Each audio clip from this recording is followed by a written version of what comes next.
Acertou e resolveu. A gente não tem o VAR, não, mas chega lá. A gente vai pra bola, é o Simeone. É Simeone, esse é segundo gol. Lá vai Simeone, Jacinto, autorizado. Simeone, Jacinto,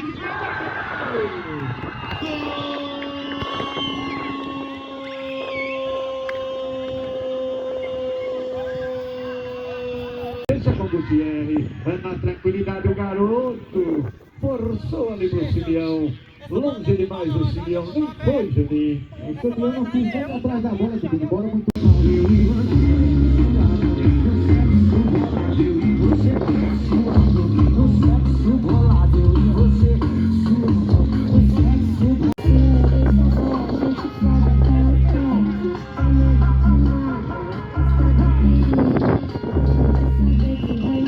Do jogo, para o River, gol de Simeão de pênalti, também para o Santa Fé.